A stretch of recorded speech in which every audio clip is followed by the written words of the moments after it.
My girlfriend left me for a richer guy. Now she's begging me to return. 1. The break. When Maya left, she did it with a kind of silent cruelty. No screaming, no dramatic fights. Just a slow pulling away until I realized she'd already packed more than half her things. My name is Aaron. I was 27, broke, and working 2 jobs, graphic designer by day, restaurant cashier by night. And Maya, she used to say she didn't care about money. Used to. I still remember the Sunday morning I woke up and found her sitting at the dining table, not touching her tea. She had dressed up, white blouse, pleated skirt, gold earrings she usually reserved for special occasions. Aaron, she said softly, we need to talk. Those 4 words, the universal death sentence. She told me she loved me, but not the life we were stuck in. She said she was tired of struggling. She said her priorities had changed. And then she said the thing that would echo in my skull for months. I met someone, a man named Dev, rich, older, owned a chain of luxury clinics. He had a polished smile, a voice trained by years of speaking at conferences, and a car so glossy it reflected your insecurities back at you. She didn't even pretend he wasn't part of her decision.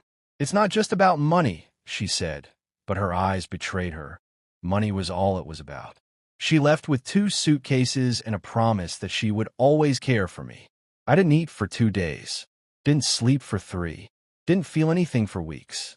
And then, slowly, I started rebuilding. 2. The rise.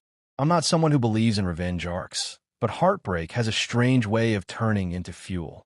I threw myself into work, design, branding, long nights staring at glowing screens. I took freelance gigs, then bigger ones, then clients who paid in dollars instead of rupees. One of my designs, a rebrand for a fitness startup, went viral. Investors noticed me. Opportunities multiplied like rabbits. By the end of that year, I had opened my own design agency. I had 5 employees. I had money in the bank for the first time in my life. And I had a peace that didn't rely on another person's presence. The irony? I never chased wealth. I just chased improvement. And somehow, life rewarded me when I stopped needing validation. I didn't date. I didn't want to. Trust felt like a fragile thing, and I didn't have energy to piece it together again. But I was happy, or at least something close to it, until Maya came back. 3. Her return. It began with a message request on Instagram. Maya, hey, are you free to talk? I stared at the notification for a long minute. My heart didn't race. It didn't even flicker. That surprised me more than the message. She asked to meet. I didn't reply.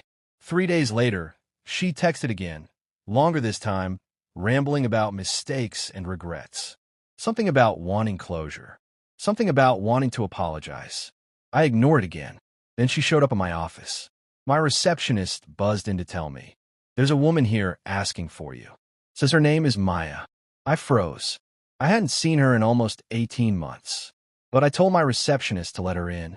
She walked through the glass door like a ghost resurrected, but changed.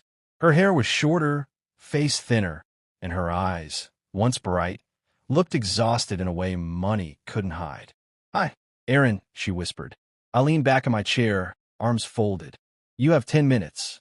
She sat, clutching her bag like a lifeline. Dev and we broke up, she said. I didn't respond. I didn't give her the satisfaction of curiosity. It wasn't what I thought. He wanted someone who would play trophy wife. I wanted love. I thought money would make everything easier, but it didn't. I finished for her. She nodded weakly. I made a huge mistake walking away from you, she said. I know you probably hate me, but I miss you. I miss us. And seeing everything you've built, she gestured around. I'm proud of you. Really? I didn't smile. She leaned forward. I want to try again, Aaron. I want to come back. There was the begging. It should have satisfied something dark in me. It should have felt like victory, but it didn't feel like anything at all. For what really happened while she was gone? I didn't answer her immediately. Instead, I asked, why now? She looked down. Because Dev left me with nothing. Because I realized what I lost. Because you were the only one who truly loved me. No, ikurrakta. Because you saw that I'm successful now. Her silence was confirmation, but she didn't know what I had learned about her after she left. 2 months after the breakup, her cousin, someone I had stayed friends with, told me the truth. Maya hadn't left because she was unhappy. She left because Dev offered her a luxury apartment, a car, a high-paying job in his company, in name only, and a better future. She hadn't been confused. She hadn't been pressured. She had chosen transactional comfort over emotional loyalty. And for a while, she had gotten exactly what she asked for. But Dev, he was controlling, detached, cold, eventually unfaithful. He replaced her with someone younger and richer. She had returned because I was her backup plan. Realization tastes bitter even when you expect it. 5. The conversation she wasn't ready for. How's your new life now? She asked, eyeing my office furniture, the awards on the wall, the city skyline through the window. It's peaceful, I answered. She took a shaky breath. I want to be part of it, Aaron. I looked at her for a long moment, and then laughed. Not mockingly, not cruelly, just genuinely shocked. You walked out because my pockets were empty, I said. Now I want to walk back because they're full. It's not like that. It's exactly like that. Her eyes glistened. I was stupid. I believed money was happiness. I thought if I didn't grab that chance, I'd spend my life regretting not choosing stability. And what about love? I thought you'd still be there, she whispered. That no matter what happened, you'd always love me. That's the problem, I said. You assumed I'd stay even after you abandoned me. She covered her face, crying into her palms. I didn't comfort her, not because I hated her, but because she had already used up every piece of comfort I had once been willing to give. 6. The decision. She finally looked up, mascara smudged, voice trembling. Aaron, please. Just one chance. I'll spend the rest of my life proving myself to you. I shook my head slowly. No. She blinked. No. No. Maya. Why? Because we were done long before she walked through my office door. Because the person I loved wasn't the person sitting across from me anymore. Because trust, once shattered, doesn't grow back the same. But I didn't say that. Instead, I said the truth she needed to hear. You didn't break my heart. You taught me my worth. And now that I know it, I won't give it to someone who threw it away once. She stared at me like the world had ended. Is there someone else? She whispered. There is, I said honestly. Me.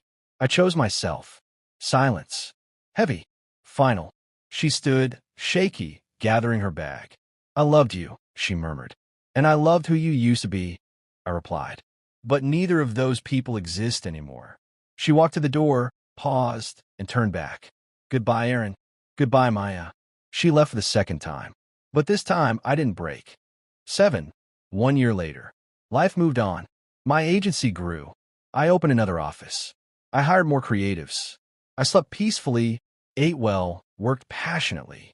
And 3 months after Maya's return, I met Ria, smart, grounded, independent. She liked me before she ever knew what I owned. She didn't care about money. She cared about character.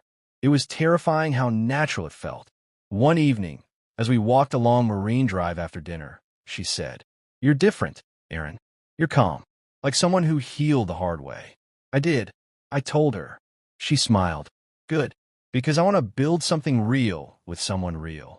No grief, no conditions, no broken promises. Just two people choosing each other for the right reasons. It felt like coming home to a house I didn't know I had built. 8. The last message. Months later, Maya sent one final text. I hope you're happy. Truly, I wasn't the right person for you. Thank you for teaching me what real love looks like. I'm sorry I couldn't give it back. I didn't reply, not because I was angry, but because some stories don't need sequels. Some wounds don't need reopening. Some people are meant to be lessons, not lifetimes. And ironically, Maya had been the turning point of my life. Not because she stayed, but because she left. 9. The ending that was mine. People think closure comes from reconciliations, apologies, second chances. But real closure? It comes the moment you realize. You don't need the person who hurt you. You don't need their love. You don't even need their remorse. You are enough on your own. More than enough. Maya had left me for money, then begged to return when I became successful. But I didn't take her back. Not because I wanted revenge, but because I had finally grown into someone who knew his own value. And that version of me would never settle for someone who only loved me depending on my bank balance. 10. The moral. If someone leaves when you're struggling, Don't let them return when you're shining. They didn't love you. They loved what they thought you could offer. Real love doesn't choose the richer option. Real love chooses you, and you deserve nothing less.